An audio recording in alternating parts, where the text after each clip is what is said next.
नमस्कार दोस्तों।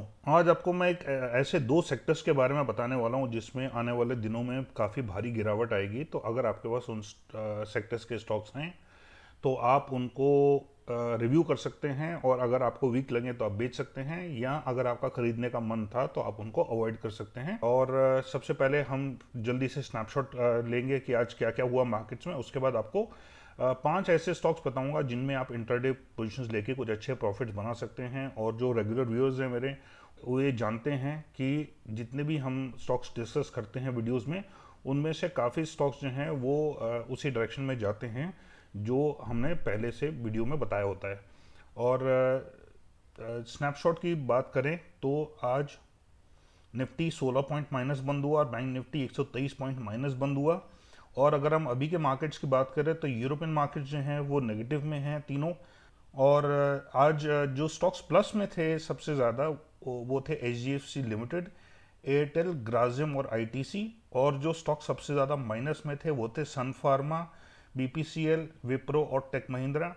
और जिन्होंने मेरे पुराने वीडियोस देखे हैं उनमें मैंने 2-3 दिन पहले बोल दिया था कि आईटी सेक्टर में प्रॉफिट बुकिंग होने वाली है। और आज से शायद वो प्रॉफिट बुकिंग हो सकता है शुरू हो गई हो, क्योंकि आज सारे जो आईटी स्टॉक्स थे वो नीचे थे।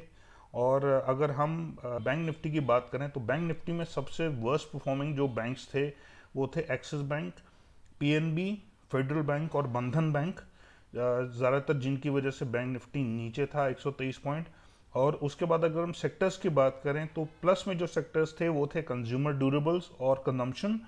और जो सेक्टर्स माइनस में थे वो थे आईटी, पीएसयू बैंक्स और रियल्टी सेक्टर्स। अब बात करते हैं उन पांच स्टॉक्स की जिनमें कल आप इंट्राडे पोजीशंस लेके कुछ अच्छे प्रॉफिट्स बना सकते हैं। तो ये जो स्टॉक है ये काफ़ी ज़्यादा नीचे आया, लगभग 3800 के लेवल्स पे इसने सपोर्ट लिया। उसके बाद कंटिन्यूसली ऊपर जा रहा है। यहाँ थोड़ा सा रेजिस्टेंस देखने को मिला एक दिन, दूसरे दिन हल्का सा बढ़त हासिल हुई। आज पहले नीचे गया और नीचे अपना लोज जो टेस्ट किया उसने, उसके बाद काफ़ी अच्छी बढ़त बनाई है और एक अच्छे लेवल से ऊपर इसने क्लोज किया है 4326 पे। तो कल हो सकता है ये, देखिए पहले ये 4300 से ऊपर क्लोजिंग नहीं दे पा रहा था, लेकिन आज इसने 4300 से ऊपर क्लोजिंग दी है और अच्छे वॉल्यूम्स के साथ क्लोजिंग दी है और ज़्यादा नीचे नहीं आया। जबकि आज नेगेटिव दिन था, मार्केट्स काफ़ी वॉलेटाइल थी, निफ्टी काफ़ी ऊपर नीचे प्लस माइनस में हुआ और फाइनली माइनस में बंद हुआ। उसके बावजूद भी इसका जो हाइस थे आज उससे ज़्यादा नीचे इसने गेन्स नहीं गिव अप किए। और ये स्टॉक है डिक्सन टेक्नोलॉजीज। तो कल उम्मीद की जा सकती है कि शायद ये और ऊपर जाए। तो कल अगर ये ऊपर का ट्रेंड दिखाता है तो इसमें बाइंग पोजीशन ली जा सकती है। कल का मतलब वेडनेसडे से है, यानी कि 8 तारीख। मेरा ईमेल आईडी है invest5070@gmail.com। तो अगर आप अपने ब्रोकर के पास बहुत ही हाई ब्रोकरेज रेट्स दे रहे हैं या आप उसकी सर्विसेज से सेटिस्फाइड नहीं हैं तो आप मुझे इस ईमेल एड्रेस पे लिख सकते हैं, मैं आपकी काफ़ी मदद कर सकता हूं। और साथ ही में ही अगर आपको कोई गाइड करने वाला नहीं है, क्योंकि इक्विटी मार्केट्स में अच्छी गाइडेंस चाहिए होती है अगर आप अच्छे प्रॉफिट्स बनाना चाहें और लॉसेस को अवॉइड करना चाहें।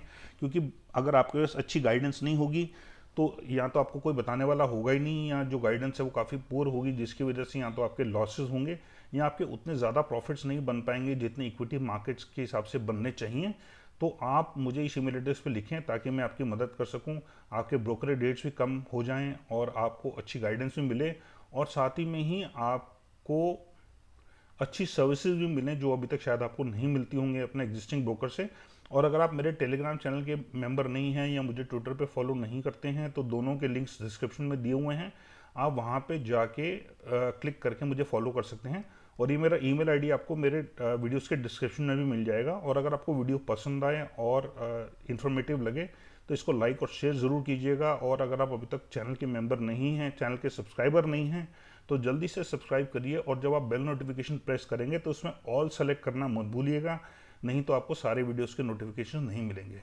नेक्स्ट जो स्टॉक है वो काफ़ी अच्छी बढ़त इसने हासिल की, लगभग 2400 पे सपोर्ट लिया, उसके ऊपर जाना शुरू हुआ, फिर हर कुछ दिनों में कंसोलिडेट करता है। जैसे पहले यहाँ कंसोलिडेट किया, फिर थोड़ा और ऊपर गया, फिर कंसोलिडेट किया, फिर थोड़ा और ऊपर गया, फिर कंसोलिडेट किया और आज काफ़ी अच्छी बढ़त हासिल की है। जबकि जैसे मैंने बोला कि निफ्टी काफ़ी वॉलेटाइल थी आज, उसके बावजूद काफ़ी अच्छे वॉल्यूम्स के साथ में काफ़ी अच्छी बढ़त हासिल की है। और देखिए जो इंडिकेटर्स हैं वो भी अभी तक ऊपर की ही रेंज में हैं और विलियम्स नीचे आया था फिर वापस ऊपर चला गया आज की बढ़त की वजह से।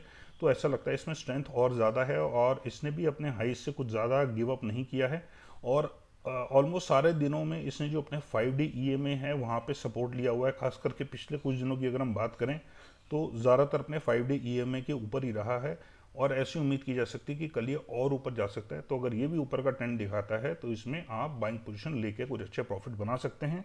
और ये स्टॉक है HDFC लिमिटेड। नेक्स्ट अगर हम स्टॉक की बात करें तो लगभग 370 के आसपास में इसने सपोर्ट लिया। एक ही दिन सपोर्ट लिया, नीचे आया, अगले दिन से ही ऊपर उठना शुरू हो चुका है। और यहाँ धीरे धीरे करके रेजिस्टेंस भी मिल रही है, जैसे थोड़े से बहुत रेड कैंडल्स भी बनते हैं, डोजी पैटर्न्स भी बन रहे हैं, लेकिन उसके बावजूद भी ये नीचे नहीं आ रहा है। और आज बहुत ही स्ट्रांग मोमेंटम इसने दिखाया, क्योंकि इस सेक्टर के स्टॉक्स जो हैं वो काफ़ी ज़्यादा ऊपर भागे हैं, जैसे कि HDFC लिमिटेड और कैनफिन होम्स। तो ये भी उसी सेक्टर का स्टॉक है। ये स्टॉक है LIC हाउसिंग फाइनेंस, काफ़ी अच्छे वॉल्यूम्स के साथ में भागा है और अपने हाईज पे क्लोज किया है इसने, अपने हाईज से गिव अप नहीं किए गेंस। तो ऐसी उम्मीद की जा सकती है कि कल ये शायद और ऊपर जा सकता है। तो ये भी अगर ऊपर का ट्रेंड दिखाए तो इसमें भी आप बाइंग पोजीशन लेके कुछ अच्छे प्रॉफिट्स बना सकते हैं। ये जो स्टॉक है ये काफ़ी अच्छी इसने यहाँ पे हाई बनाई लगभग 2800 के आसपास में। उसके बाद कुछ दिन बाद इसने दोबारा टेस्ट किया हाईज को, लेकिन उसके ऊपर क्लोज नहीं कर पाया है। और ये लगता है 2800 इसका रेजिस्टेंस है। उसका नीचे आया, कुछ दिन कंसोलिडेट किया, एक आध दिन ऊपर जाने की कोशिश की, कुछ दिन इसने अपर शेडोज काफ़ी अच्छे बनाए, लेकिन वो अपर शेडोज जो हैं उसकी वजह से ऊपर जा नहीं पा रहा है। एक दिन ऊपर इसने कोशिश किया, लेकिन अगले दिन ही नीचे गिर गया आज के दिन। हालांकि वॉल्यूम्स बहुत ज़्यादा नहीं थे, लेकिन ऊपर की स्ट्रेंथ बिल्कुल भी दिखाई नहीं दे रही है। इनफैक्ट अब तो 2700 से ऊपर भी क्लोज नहीं कर पा रहा है। और देखिए सारे इंडिकेटर्स भी नीचे आने शुरू हो चुके हैं। तो ऐसी उम्मीद की जा सकती है कि कल भी शायद इसमें और वीकनेस देखने को मिल सकती है। तो कल ये भी अगर नीचे का ट्रेंड दिखाए तो इसमें एक शॉर्ट पोजीशन लेके कुछ अच्छे प्रॉफिट्स बना सकते हैं। और ये स्टॉक है पीरामल एंटरप्राइजेस। नेक्स्ट स्टॉक की अगर हम बात करें तो पहले तो ये यहाँ तक ऊपर गया, यहाँ कंसोलिडेट किया, थोड़ी वीकनेस भी आई, फिर से ये ऊपर गया और एक नए हाई पे इसने क्लोज किया। लगभग 1500 से ऊपर इसने क्लोज किया, लेकिन उसके बाद एक दिन क्लोज करने के बाद में वीकनेस आनी शुरू हो गई और उसके बाद ये नीचे ही ज़्यादातर इसने क्लोज किया 1500 के। फिर काफ़ी नीचे गैप डाउन क्लोजिंग हुई है और उसके बाद ये कंसोलिडेट ही कर रहा है, लेकिन ऊपर जाने की स्ट्रेंथ दिखा नहीं रहा है। और पिछले कुछ दिनों से इसने 1450 से भी ऊपर क्लोजिंग फिलहाल नहीं दी है और आज वीकनेस देखने को मिली।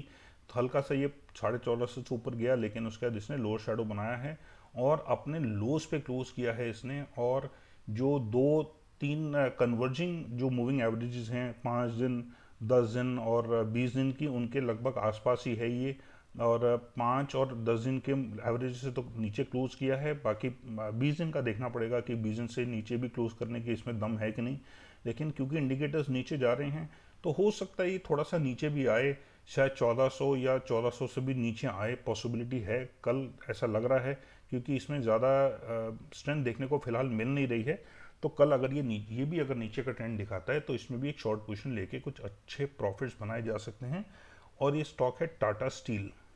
अब आइए ऐसे दो सेक्टर्स के बारे में बात करें जो मैं आपको बोल रहा था कि नीचे गिरने की पूरी उम्मीद है। तो यहाँ जो सेक्टर है, पहले आप देखेंगे यहाँ तक तो ठीक ठाक स्ट्रेंथ थी, फिर काफ़ी शार्प फॉल आई, फिर ऊपर गया है, लेकिन इस हाई से ऊपर क्लोजिंग नहीं दी इसने। फिर नीचे आया, एक नया लो बनाया, इस लो से नीचे फिर ऊपर गया, लेकिन इस बार इसने इससे भी ऊपर क्लोजिंग नहीं दी है और काफ़ी नीचे से ही ये वापस हो गया। ये 14,600 से ऊपर गया था, लेकिन ये 14,600 को भी टच नहीं करके यहाँ से नीचे ये वापस आना शुरू हो चुका है। और ये जो स्टोकेस्टिक्स है, इसने भी ऐसा लगता है कि नीचे जो है क्रॉसओवर दे दिया है और जो विलियम्स है वो भी नीचे की तरफ झुक चुका है। तो ये पॉसिबिलिटी है कि ये सेक्टर नीचे जाएगा। तो यहाँ से लगभग हो सकता है आप ऑलमोस्ट 8 से 10% की फॉल यहाँ से पॉसिबल है देखें। तो 400-500 पॉइंट तो कम से कम होंगे होंगे 500-600 पॉइंट, लेकिन उसके ज़्यादा, उससे ज़्यादा भी हो सकते हैं, शायद 8 से 10% जैसा मैंने बोला। और ये सेक्टर है फार्मा सेक्टर। तो फार्मा सेक्टर्स के अगर आपके पास स्टॉक्स हैं, यानी कि जो इंडेक्स के फार्मा स्टॉक्स हैं, उनसे आप थोड़ा सा बच के रह सकते हैं या उनको रिव्यू कर सकते हैं कि उनमें कोई वीकनेस तो नहीं आ रही है, क्योंकि अगर आएगी वीकनेस तो वो आपको लॉस दे सकते हैं। तो उनसे बच के रहिएगा। और दूसरा जो सेक्टर है वो ये है, यहाँ पे देखिए 5,800 5,900 के आसपास इस सेक्टर ने ट्रेड किया, उसके बाद काफ़ी शार्प फॉल आई। ये भी जो है इस लो से नीचे काफ़ी ज़्यादा है और यहाँ के जो इसने लो था उसको टच कर लिया और फिर ऊपर गया है, लेकिन यहाँ पे ये 5,800 900 क्या 5,800 से भी ऊपर क्लोजिंग नहीं दे पा रहा है। ये तो 5,000 ऑलमोस्ट 900 तक गया था। तो यहाँ भी वीकनेस देखने को मिल रही है। फिलहाल के लिए इसने 5 डे ईएमएस से नीचे क्लोजिंग नहीं दी है, तो ये थोड़ा सा इसमें स्ट्रेंथ दिखती है। बाकी और इंडिकेटर्स भी फिलहाल ऊपर जा रहे हैं, लेकिन आप देख सकते हैं कि नीचे एक इस लो से नीचे काफ़ी ज़्यादा नीचे आया, उसके बाद जो ऊपर गया है वो भी गैप्स करता हुआ गया है। और यहाँ पे 5800 से जब तक ऊपर क्लोजिंग नहीं करता है तब तक स्ट्रेंथ बिल्कुल भी देखने को नहीं मिलेगी। और अगर 5600 से अगर काफ़ी नीचे क्लोज हो तो मेरे को काफ़ी ज़्यादा वीकनेस हमें देखने को मिलेगी, क्योंकि 20 डे ईएमए जो है वो 5621 पे है। तो अगर रफली अगर 100 पॉइंट करीब और नीचे गिर जाता है या 110 पॉइंट, तो काफ़ी ज़्यादा वीकनेस बढ़ सकती है इसमें। और इंडिकेटर्स भी फिर उसके बाद नीचे आने शुरू हो जाएंगे। देखिए काफ़ी समय से इसने नीचे को टच नहीं किया है, इनफैक्ट इस लाइन से नीचे नहीं गया है, ये इसने लाइन को हल्का सा टच किया, उसके बाद वापस ऊपर चला गया। लेकिन यहाँ पॉसिबिलिटी है कि ये अब दोबारा से नीचे आए। और ये सेक्टर है मेटल सेक्टर, तो इस मेटल सेक्टर के भी अगर आपके स्टॉक्स हैं तो उससे भी आप थोड़ा सा बच के रह सकते हैं, जिसमें एक मेजर कंपोनेंट है टाटा स्टील। तो टाटा स्टील जैसे हमने बोला कि शायद नीचे आ सकता है कल भी, और बाकी भी जो स्टॉक्स हैं उनमें हो सकता है आपको वीकनेस देखने को मिले। तो ये थे जो दोनों सेक्टर जिनमें आपको अगले कुछ दिनों में हो सकता है गिरावट देखने को मिले। तो ये थे हमारे आज के video. Thank you so much for watching, and I hope आपको वीडियो पसंद आई होगी और इन्फॉर्मेटिव लगी होगी। और अगर आपको लगता है कि आपको इससे कुछ फ़ायदा हो सकता है तो इसको लाइक और शेयर कीजिएगा, और चैनल को सब्सक्राइब कीजिएगा, और बेल नोटिफिकेशन प्रेस करते समय ऑल सेलेक्ट करना मत भूलिएगा। Thank you so much once again, and take care and God bless.